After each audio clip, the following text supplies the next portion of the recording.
Hi, I'm Monica Cesarato, a food and travel blogger in Venice. Welcome to Venice Meets, a series of live chats from Instagram every day at 6 p.m. CET. Today, I will be talking to Romena Brugnerotto, tour guide and travel blogger from Venice.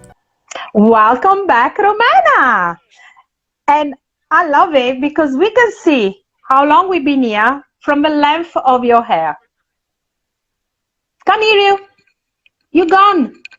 Volume. We can't hear you. Ok. Non ti sì, Ok. adesso sì. No, Adesso sì. ok. Okay, they don't work. I said we can see the length of your hair. Sorry, how long we've been here? 2 months. Because your hair are growing really nicely. Yes, they are pretty, anarchic, I say. But I love the what you call, I don't even know how you call the bands. Okay, the Turbans, hair bands. Yeah, the turbans. Okay, so Romena, you at the beginning of, everybody has found a way to cope.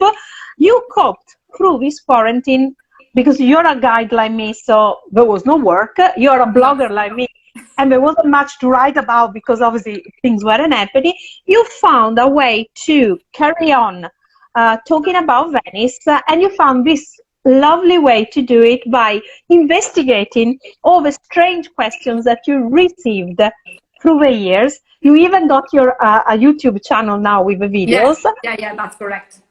So we decided to talk about this. Okay, the floor is yours. Go. So I have to say two things before starting. The first one is that my first week during the quarantine was very negative. I was speaking with all my friends, not with all the friends doing the same job like you, Monica, but with all the other friends also in other country of the world. And they was saying, okay, you can do that, you can do some videos or something. And I say, oh no, that doesn't work. I don't think that people need to follow me for this. And so my first week was very negative. After I decided to start. So I said, okay, let's go in any way. So let's go. And I tried to do this video, first in Italian, and then I'm starting to do also in English, to speak about Venice in a funny way, because first of all, it's not a way to kidding the people. It's just a way to explain Venice in another way. Yeah, you're using the funny questions and the silly questions that you receive as a way to explain what it really is like in Venice. So in a way, you using the question, but then you go very practical. So that is a good service you're doing.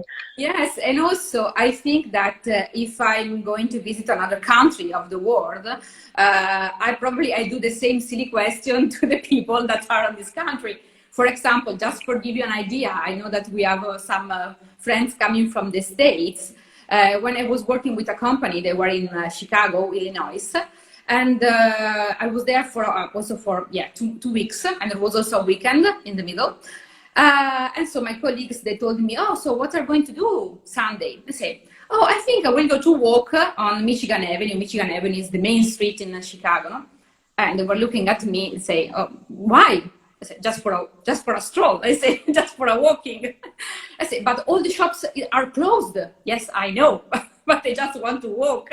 And they say, okay, nobody is going to walk on a street with shop closed during the weekend. So probably the police will stop you and ask more information. I say, okay, I go to the movie theater. Can I go to the movie theater? So probably like me, when I was in the States, I make funny questions to my colleague and to the friends. Probably it's the same when the people, they come here in Venice. And also Venice is more strange than the other part of the world. Oh, and let's clarify, these questions are not asked just by foreign people. They're asked even by Italians. Yeah. That's true. And that's even more shocking sometimes for us because, you would have thought they would know better, but yeah. Yes, I have to say that most of the questions, most of the, say, the strange thing for the people, not only, like you say, for the visiting from other countries, but also for the Italian, is that we have the water. This water and no cars make a lot of, si può dire, Dimmi, in italiano. straniamento, no?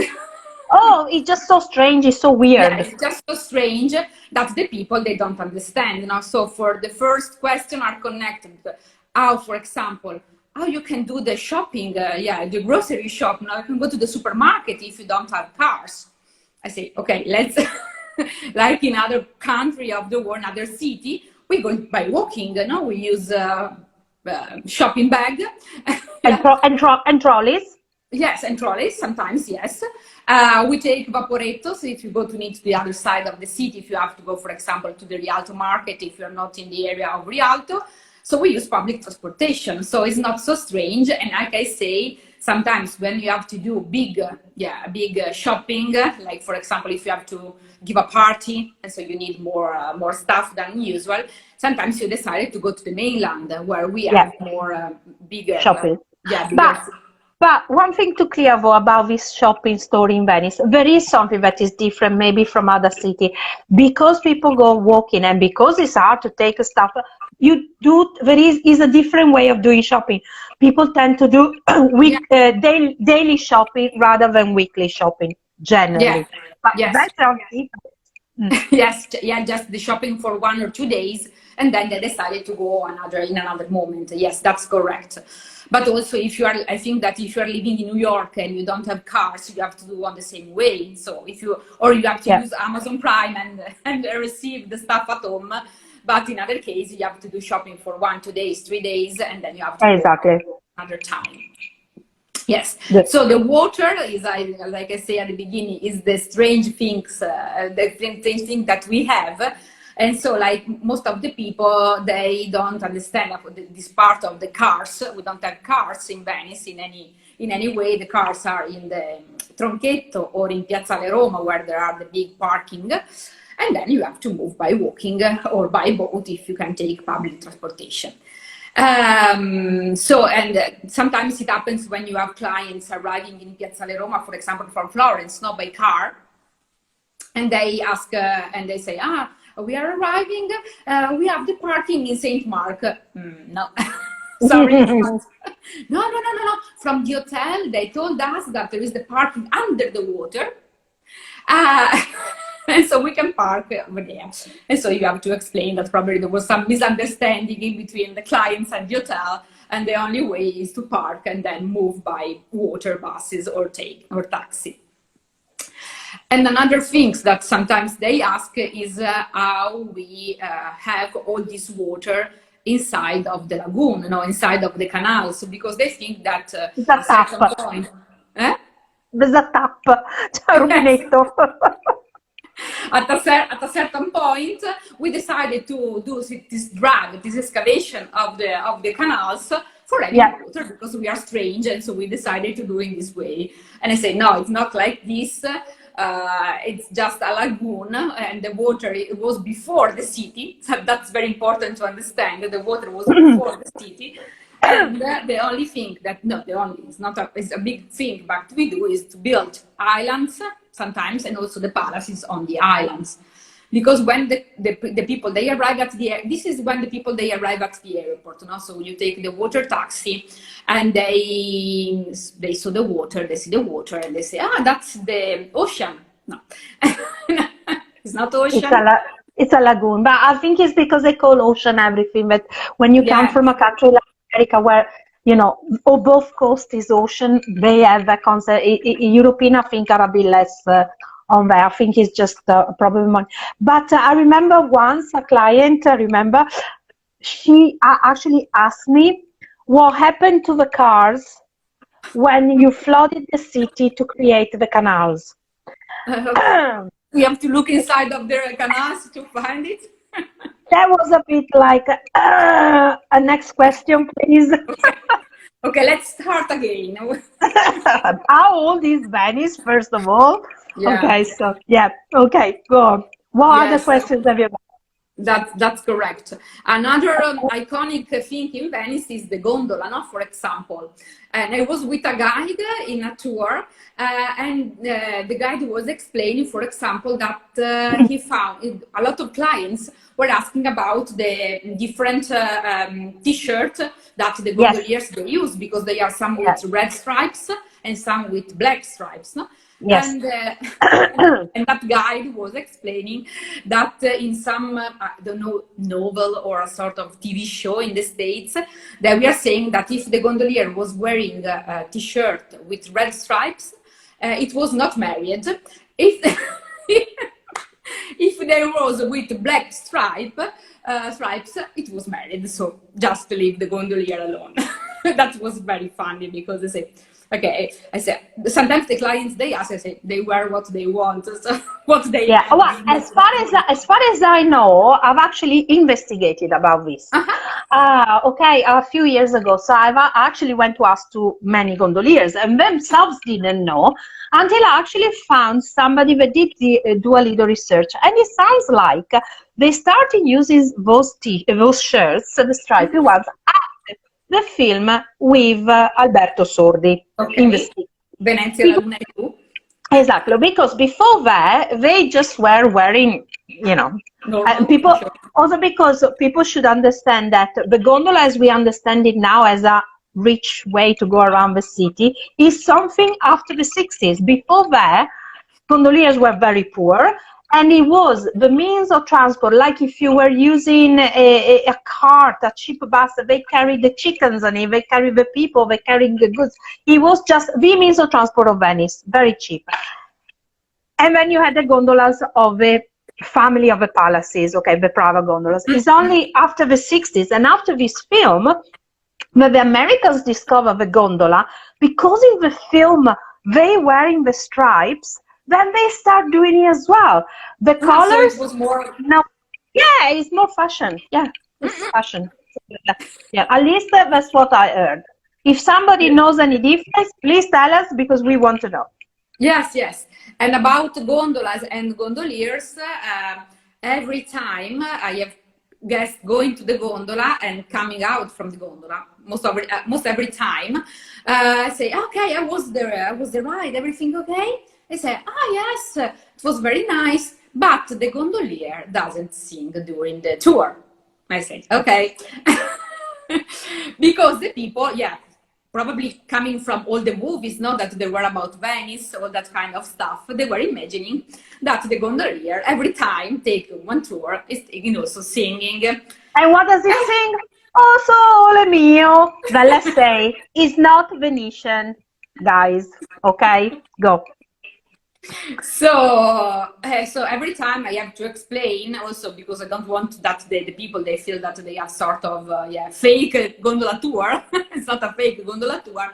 That if they want that there is also the singer and the music, it's an extra cost. It's not the normal tour, because normal tour, till last year it was 80 euro per half an hour. But if you want someone that sing and song during the tour, you have to pay an extra for that. Yeah, and then sometimes if a gondolier sings, it's because he wants to sing, because maybe he's got two good-looking girls and he wants to impress them. Generally, that's the reason. That's the only time where they sing. Or they're they're having a good day, something like that. I say all the times that this is not a duty of the gondolier to sing. The duty of the gondolier is to ride the gondola, to manage the gondola. That is not so easy like it seems. Safely. And then to explain something that the people are seeing in this moment. So gondola with singer and musicians is an extra cost. And that is something different.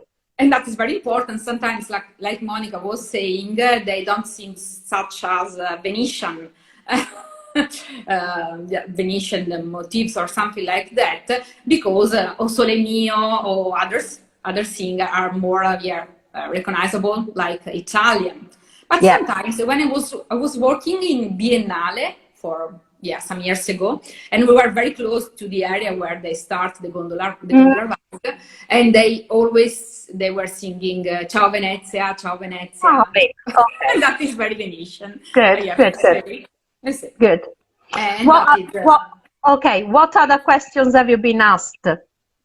one thing is another time connected with water, because the people, they don't understand why when they are walking they don't see all the Venetian children falling on the water. I say, wow, how can the Venetian children falling on the water? So it's quite easy, because the canals are sort of streets, no? Like in the other part of the world, when you start going out with your children, you explain that they cannot run in the middle of the street or something like that, because there are cars and bicycle and other stuff.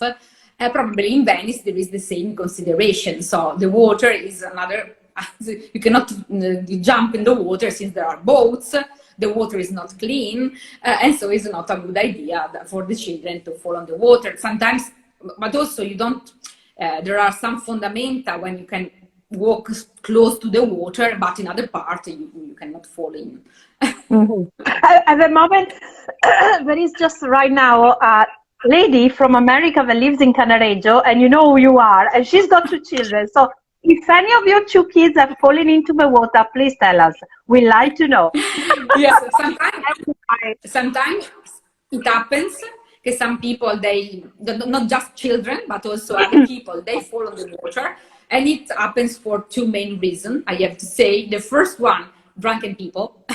Since, yeah, probably they drink too much with friends and something, and during the night, yeah, sometimes they fall on the water.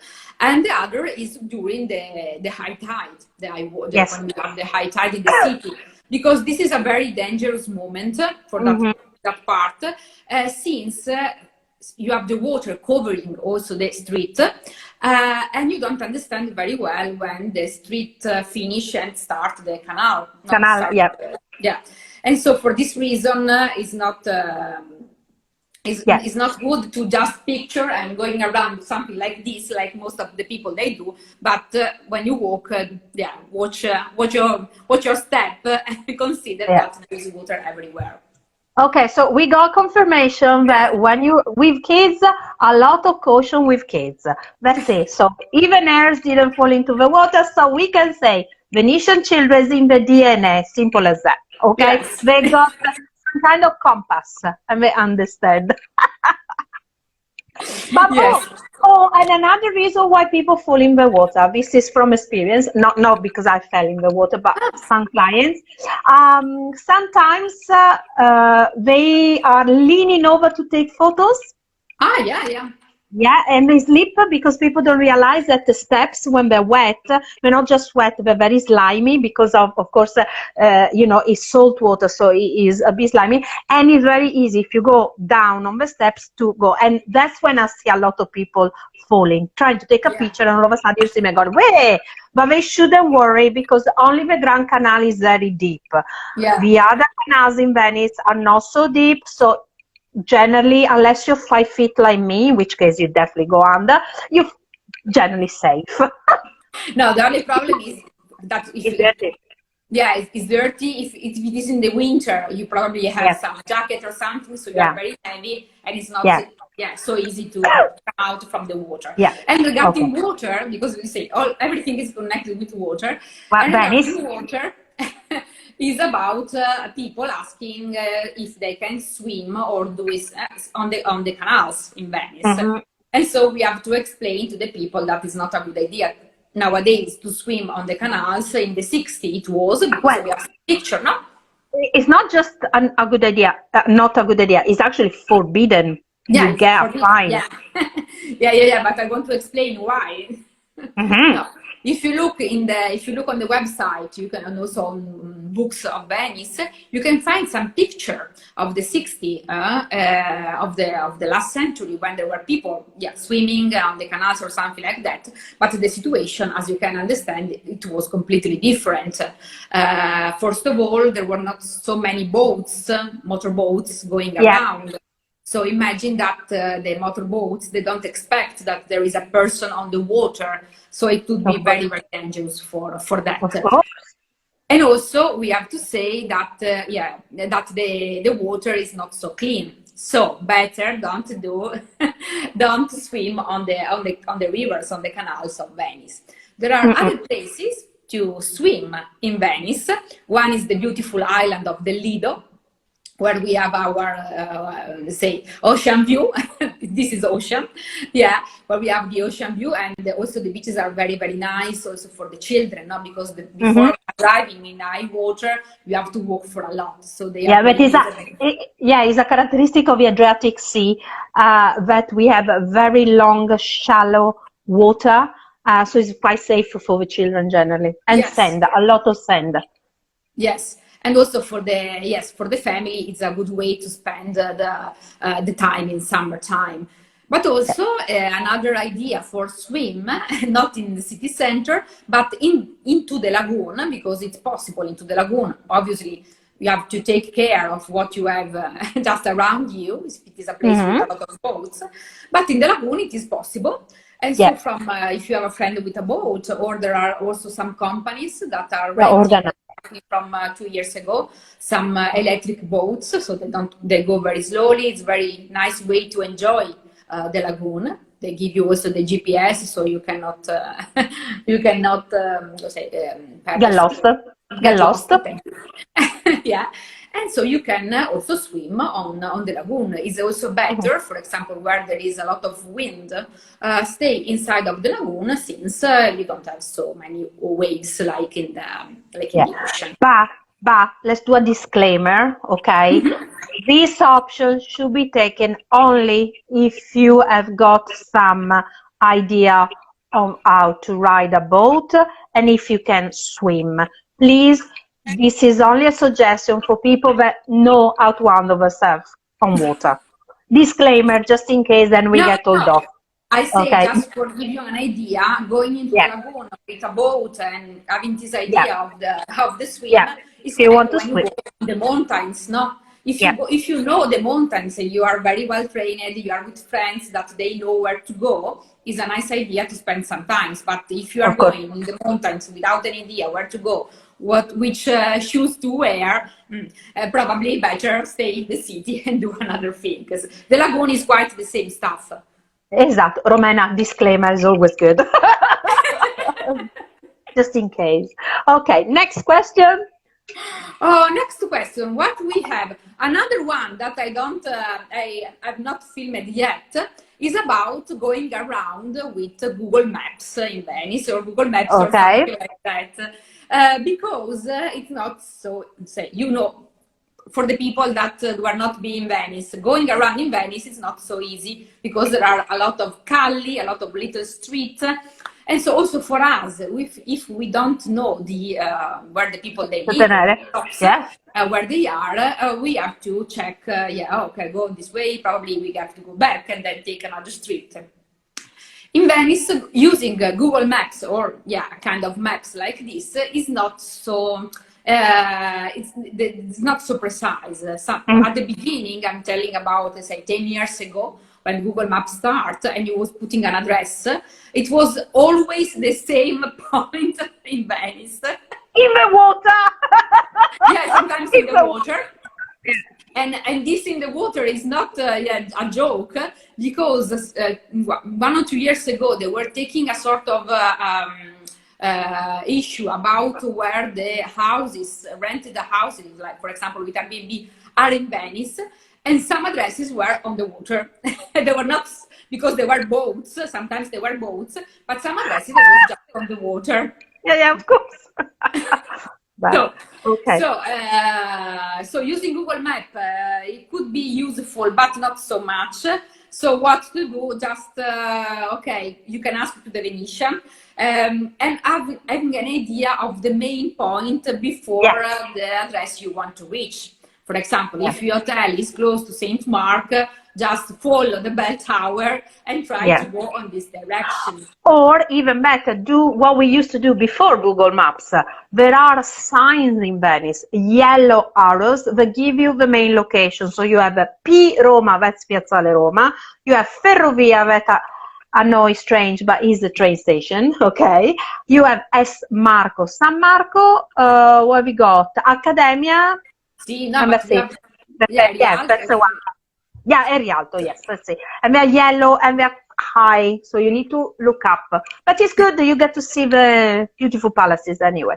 yes, most of the time when you are invited for, I say, to by a friend to reach the apartment or something like that, or you have to reach a shop where you are not so familiar with the place, the Venetian, they give some more information. So they don't say, for example, and the paper map like Paper Marisa map, said, brava Maria, brava, sì. they give you more information. Now, for example, they say, you know that bar, Yeah. or you know that pharmacy, it's closed, just turn on the left, 5 doors after. So we try to do on this way. It was worst when Yes. there was no smartphone, but we Yeah. managed. And one little thing you should know about Venetians, they will say to you, sempre dritto. Sempre dritto 5 doesn't minuti. mean, yeah, exactly. Okay, there's two things. So sempre dritto doesn't mean you got to go straight. It means stay on the main walkways. Time, you have Greenwich time, you have EST time, you have our time, and then you have Venice time, and Venice time is whenever. So This is really true when you are having an appointment with a Venetian, and most of the time we are pretty precise. But with some Venetian, they say, okay, see you in 5 minutes, or something like that, or 10 minutes. You have to consider how many bars with people taking spritz there are before your meeting point. Because if you are meeting some friends, it's quite impossible to say, okay, I have to go. No, you have just to step, say hello, how you're going, yeah, take a spritz. exactly. So And has it ever happened to you? I mean, there is one shop along Strada Nova, Silsa Novem. She puts a sign outside, I will be back in 5 minutes. But she doesn't write when she left. So you never know what her 5 minutes are, so that's it, It's like, I will be back eventually, Okay, have you got any other funny questions for us? No, I have not a funny question, but an interesting question. It's not funny. Okay. About the Murano glass, because also in this moment, we are talking a lot about this, this issue of the Murano glass. Since, like all Venice, we are in a problem about not having people visiting, and the production also, because it's not easy. Sometimes the people, a lot of people, they ask me how I can buy Murano glass without being sure that it's real Murano glass. And it's not easy. It's not easy even for us, I got to say. If they put in front of me, now maybe, but even not so much. It's not easy. So you're not making us stupid. People, when you ask this, it's not a stupid question. It's a very legit question. No, but it is quite funny because okay, you are in Venice, the people, they consider that everywhere they can find Murano glass. Exactly. And it is not like this, because first of all, I say you have to consider the price of what you are going to buy. So if the price is very, very cheap, probably this is an alarm that is not Murano glass. Even if the things are pretty small, they cannot cost €1 because the work that we have to do, the people they have to do, but also all the costs that they have to consider, they cannot sell. Glass costs a lot of money. It's not cheap. Exactly. No, it's not cheap. There is all the work of the artisan or the other stuff. So first of all is the price that you are looking for. So that one good suggestion that I can go to the people is what you want to buy. because if you want to buy a smaller thing like a hearing, like this one, or if you want to buy a topper, a bottle topper or something like that, not just a present for you or for your family, there are a lot of shops that they produce really Murano glass. And probably you have to ask to a people that know a little bit of Venice where to go to be sure. If you want to buy a big object, like a basis or a sculpture or something like that, okay, take your time. First of all, as I have to say, take your time, because it's not like buying a pair of shoes, it's to buy a piece of art, no? So you have to consider how much money you want to spend, which are your tastes, no? Because it's depending by the different kind of design, the tasting that you have, more modern or more exactly. More traditional, but also in this case, I have to suggest you to visit more than one shop and having your idea of what they produce. The more people are inside for a free tour of horses or something like that, I have to say, the more you have to be very careful when you buy. You're gone. Okay. Yes, you're back. You're back. You're back. Yes, before buying, so take your time, consider also when you are at home, no? Consider what you prefer to have and take a tour before to go. Not a tour of just 5 minutes in Murano, because most of the tour, they take you in... Just take a day in Murano, take your time, go leisure, walk in. And don't be, and I think, okay, now Murano is in a situation, so we don't know, at the moment it's closed, we don't know when they're gonna open again, how many will open, okay, so it's all a very question mark, but let's say, I doubt if things will go back to the way they were, so I don't think we still have those big places trying to sell. Things, I'm pretty sure things will change, but still, take your time. Don't feel forced like you have to buy it. You got to buy because you like it. Obviously, if the price is not exactly what you want to pay, try to reason, but do not bargain. Bargaining is not necessarily. Try to, as you said, know what you want to spend. If it's way over your budget, okay, give up, but just leave it, go somewhere else. Because bargain is good up to a point. There is work behind this. You might go bargaining with the right person. You might go bargaining with somebody that is a really great artist, a great master, and you shouldn't be bargaining because his name, his experience should be valued. Okay, so yeah. I think that for visiting Murano, you need 1 day, because there are also beautiful churches to see. Now there are 2 beautiful churches. There is also the museum of the Glass Museum, that is incredible, because there are very, very interesting pieces inside and an historical percorso. Itinerary. That's it. And so if you really want to understand something about Murano, take 1 day. Don't go by visiting Murano Torcello in 8 hours. You just visit one point and then that's all. And regarding this part, I have to say that another question that the people they do is that, so I already visited Saint Mark, so what I have to do? Okay, Saint Mark is not, is a little important part of Venice, but it's not all Venice. So, it is what Marisa wrote before. It's a landmark. A landmark. It's a monument, but it's not the city. Yes, it's not the city. So I have to say that if you want to visit well all the district of Venice, probably you need 1 day per district or something like that. If you want to visit a museum, sitting down in a restaurant, visiting very well all the place. If also there is also Giudecca Island that you can go to visit, that is very, very beautiful.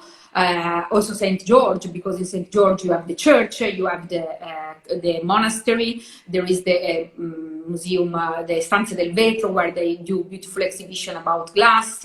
So really, St. Mark is just one thing to visit, but there are a lot of options. Also, I have to say that some clients, I have to say, coming from cruise ship, they take just the tour. They don't consider they don't consider very well what they are going to see, because probably they just say, okay, let's go over there. Yeah. And they say, it's my third time in St. Mark. Okay, why do you take this tour? There are a lot of other possibilities. One very nice thing that we do with some people is, before going to the airport, going to Treviso. That is not just Venice, but just for give you another idea. No? If you have already been in Venice a few times and you want to be visit another part, you can go to Treviso. That is very, very close to Venice, so it's about half an hour or less to reach. And all the people that are going to Treviso, also for say 2 hours, 3 hours, that is not enough, but is a first idea. They are very, very happy. And in Treviso, connected with Murano, there are also beautiful shops, not about glass, but about leather, clothes or something like that. Treviso is very, very nice. I got a question for you. Yeah. What time does Venice close? Oh yes, this was the first question, because that's incredible. And this is the question that the Italian, they ask the most. Yes, that's incredible. Because we don't live in Venice, we live in Venice land. Yes, we live in Venice land, okay. Venice world. Because at the first time, I was a little bit surprised, so I don't understand where they were asking. Say, okay, they are asking about supermarkets, not because in the cities there are different schedule about supermarkets or something like that, or the museum, no? Where they're going to close. And I say, the supermarket, they close around 7:30, 8, depends where they are. No, about when they close the gates of the city. What? Okay. Okay, guys, there are no gates for the moment, I say, because our major tried 2 years ago to put something like that, but there were not gates, and they are just a way to control more the people. Yes, for the moment, there are no gates in the city, and Venice is open also after no, wait, at the moment is closed. Until Monday is closed. Okay, let's give the right information, woman. But, tomorrow everybody goes up. Until Monday. A funny stuff. A friend of mine today was writing on Facebook that if you go to the website of our municipality, of the municipality of Venice, they put, probably 2 years ago, a sort of, legend, I don't know, a sort of explanation about how many people there will be in the city in the next days. Oh yes, the one with the green man, and then he becomes orange, red. So now what color is it? Gray. What color is it now? Gray.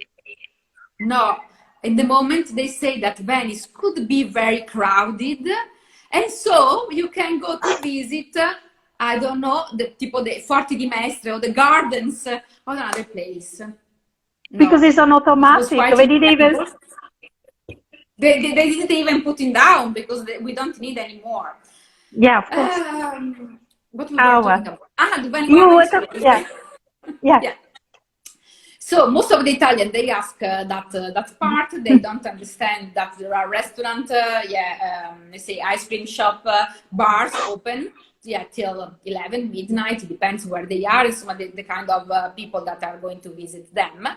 But Venice is also open during the night. There are people living. Okay, wait.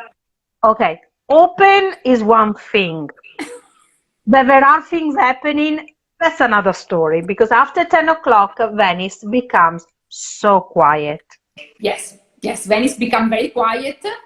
But you can also go and buy to do just a walk in the Oh street. no, Yeah, take an ice cream. The ice cream shop during the summertime they're open till midnight, so you can have an ice cream and just go walking. yeah. And yeah, it is open. They don't close that. And also the Italians. Cruise ship people again, when they come out from the We cruise. know against the cruise ships. We know against the cruise ships. Vabbè. Okay. They say, okay, they told us that that's not only for the Italian, that's also for the people coming from that part of the world. They told us that we are in the port of Venice. There is a train to reach that reach Saint Mark. No. No. They told us that the train is from the port to Piazzale Roma, And or then to you... Troncheto on the other side, and then you have to take the boat. Are you sure? Yes, I'm pretty sure that it is on this way. So the people, they think that there is a train that reach Saint Mark directly. Yeah. Oh, well, they can go. Oh, they can go directly with a car. So that's no problem. Yeah, like I said before. So we could have a lot of other questions, but we save them for another time. Now, Romena, the other day, me and you had, if you guys, in a few days, it will be up on YouTube. We had a chat on Facebook. We were serious for once.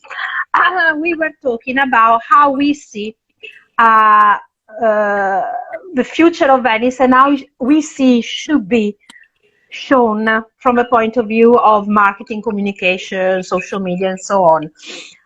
Do you want to talk and tell people, because I'm about to sneeze, do you want to tell people, well, just sum up what we said actually in literally 2 minutes, very quickly. Yes. I'm disappearing, but I'll be back. Bye-bye. I don't want to be so long. So first of all, we consider that Venice is, first of all, is the city of the resident. That's the first part. And I was probably I was wrong, but I was very sad when I saw all the videos, yes, photos of Venice empty. Because what I think is that the residents in Venice are not so much, but they are there. So I've considered that part. So in the first part of this strange moment that we are living, I say that one good thing to communicate to the people all over the world is what the Venetians are doing on this moment. Because not only just sending videos and photos with empty Venice, but also telling all the residents of the city, of the resident over there, because there are a lot of people helping, a lot of new ideas that are coming. And on this moment, that is quite challenging for the city, because now, like Monica was saying, from the next week we can go in Venice, we can go around the city. I think that we will found, because me and Monica both we are living the mainland, it will be quite different from the city that probably we know. This morning I was following a webinar about the museum, and the problem, guys, is not just opening the museum, just open the door, no? Opening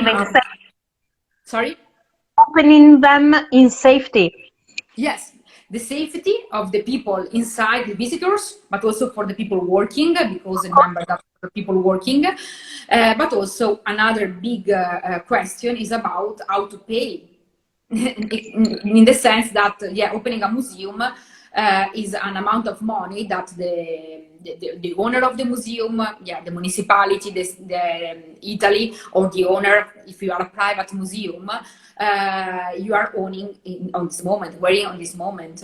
So this is a very important point. But because it doesn't mean that you're open. You might be wanting to open, and everybody asks you to open, but if you don't have the visitors, you spend electricity, you pay the bills of your workers, the insurance, and so on.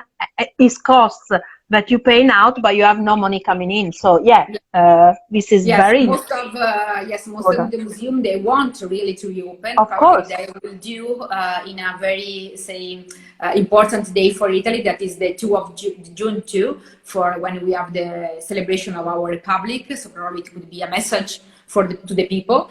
But some of them, they will decide to open late June or open just for the weekend. So the people can, yes, from the mainland, from Treviso, from Verona, they can come and visit during the weekend. So that could be an idea.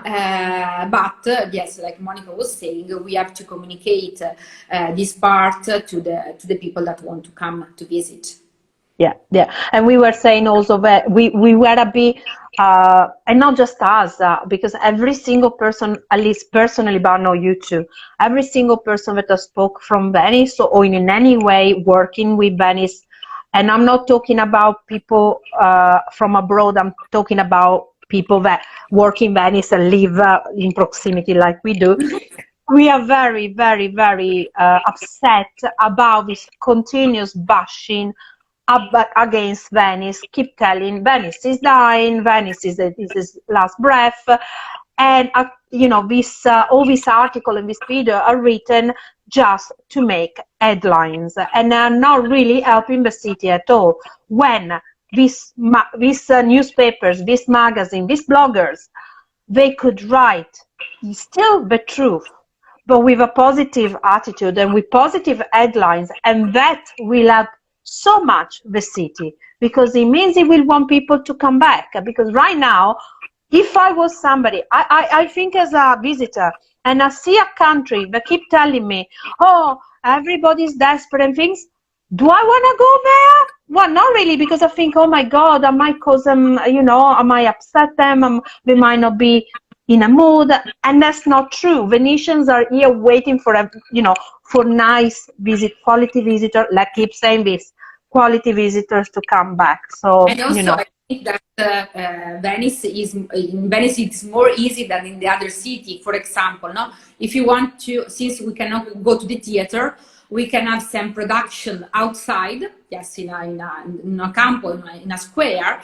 And also, we don't have to have the competition with the noise of the car, because in Venice there is no car. So if you want to have some production outside, it could be possible. But also for some tours during the night, you know, it was so nice going around during the night. It was safe also for the people. So I think that really we need a change in the communication. I know that also Marisa was looking at the videos about Venice that we saw on the Washington Post and commented very interesting word about that, because they were saying that most of Venice is we have no residents, because all the apartments are used by Airbnb. That is, yeah, they say the half or more than the half. But that wasn't what it. Yeah. That is not the point. Marisa was telling well, because the point is how it's possible to live in Venice, since the renting, the buying, also if you have to do a restoration of the apartment, it's quite expensive. So not just saying, oh, okay, all the Venice is owned by Airbnb, so it's like this. No, try to understand how we can have more residents. No, which is the problem. Why the people, they don't decide to live in Venice. This is the point. Exactly. Okay, Exactly. This is the situation. Okay. Okay. No, we have to. If you want to improve, what can we do? Yeah. Sorry. And no, it's okay. And talking about this, after we had this very interesting talk the other day on Facebook between me and Romena, and people were actually writing comment and very good questions, I had a bit of a brain wave on Sunday night. I conferred immediately with Romena at 9 o'clock in the morning, poor girl, and because I realized that we keep talking about it, nobody's doing nothing about it, so we thought, well, maybe we should something about it. So pretty soon, before I could say anything, I had to wait for some more yes from some people, but we starting with a project pretty soon. It will be a project that will be totally non-profit, possibly with reduced cost as much as we can, totally made in Venice, 100%. That means from the production, the people in it and everything. They will have to involve everybody in Venice. That means all the categories, not one particular. And the main thing will be us, not I, okay? And then we will need the help of the people watching us, because of course we will need money to get this thing going. So this is the moment when you keep saying to me, what can we do for Venice? And my answer will be, dig in your pocket a little bit, because I might need your help, but I will let you know. So I think within a week or so, things are moving pretty fast. The people I've spoken to know that this needs to be done pretty fast, so look out. I will keep you informed, because I would like, as I speak, me and Romena would like for this thing to be very clear, very open, and with no possibility of any manipulation from political parties, from economical reason, and something like that. So it will be totally crystal clear, and every step we go, I'll make sure that everybody knows about it, because it's the only way we have to have total control and not for somebody to take over from us. Yeah, sure. For sure, okay, we will do another Instagram live to explain. Yeah. Oh wow. Oh well, it will be all over the news. All you need to know for now, it will be 100% made in Venice, and that should already end very positive. Venice, right? And the mainland. Yeah. Oh yeah. Now Venice. I mean, for me, the metropolitan city of Venice. Is that okay? Okay, listen, Romena. All I can say is that next time me and you probably gonna do a live, we'll be out of a cage, and we can probably do it in 2 different spots of Venice. I could stand over the Alto. You could stand in St. Mark's, or not.